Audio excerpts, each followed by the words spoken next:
Le business model désigne la manière dont une organisation mène son activité pour assurer sa pérennité.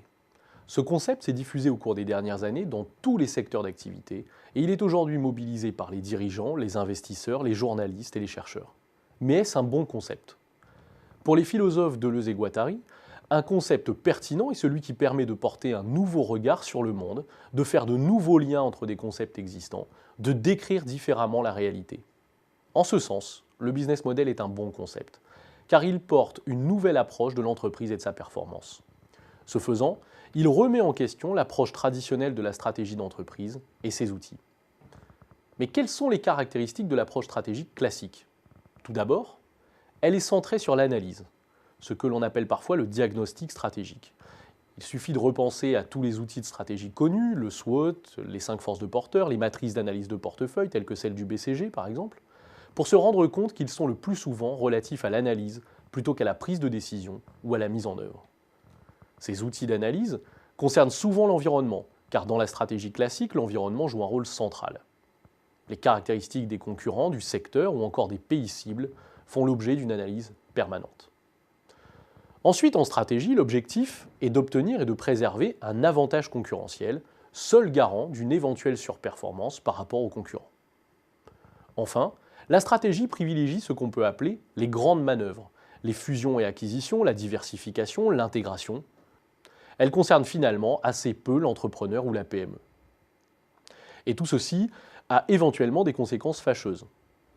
Premièrement, plus une entreprise fait de la stratégie, plus elle mène des analyses, notamment de son environnement, et plus elle intériorise les normes de celui-ci.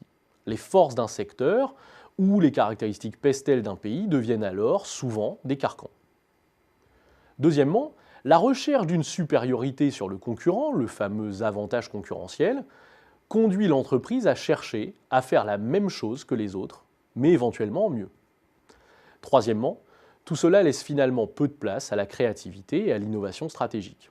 L'environnement dicte souvent la stratégie à adopter et définit les recettes qui marchent, que l'on appelle les facteurs clés de succès. Si l'entreprise ne souhaite pas s'adapter, suivre son environnement, alors on postule qu'elle veut le changer. Un poids encore plus difficile à porter pour elle s'il ne s'agit pas d'un leader. À l'opposé, l'approche business model, qui devient aujourd'hui fondamentale en stratégie, permet d'aborder le management stratégique à partir d'éléments concrets sur lesquels les entreprises ont un potentiel d'action important, tels que les produits et les services, les ressources et les savoir-faire, ou encore la manière de s'organiser. L'environnement, qui tend à être prépondérant dans les approches traditionnelles, est dans l'approche business model une variable de second ordre. Il ne s'agit pas de dire que l'environnement n'est pas important, ni qu'il peut être changé facilement, mais plutôt de reconnaître que les entreprises peuvent en partie sélectionner l'environnement et les contraintes auxquelles elles font face en définissant leur business model. L'environnement n'est donc pas absent, mais il est en partie endogénéisé dans le business model. Dans une telle perspective, les entreprises d'un secteur ne sont pas toutes confrontées au même environnement et les outils classiques de la stratégie doivent être remis en cause. Par exemple, le pouvoir de négociation des clients ou des fournisseurs dépend du business model adopté par l'entreprise et notamment du poids laissé à la partie prenante dans le modèle. L'annonceur est certes un acteur puissant dans la presse, sauf si l'on a un business model sans publicité, comme c'est le cas par exemple du journal Le Canard enchaîné.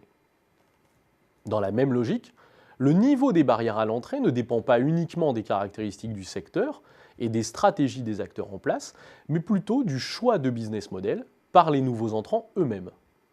En d'autres termes, les barrières à l'entrée d'un secteur n'existent que pour ceux qui adoptent le business model, des acteurs qui sont déjà en place dans le secteur.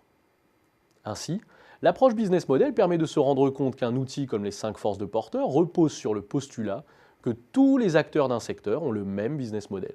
Une réalité qui n'existe plus depuis bien longtemps. En relâchant le postulat du poids de l'environnement et de sa nécessaire analyse, l'approche business model favorise donc la créativité stratégique.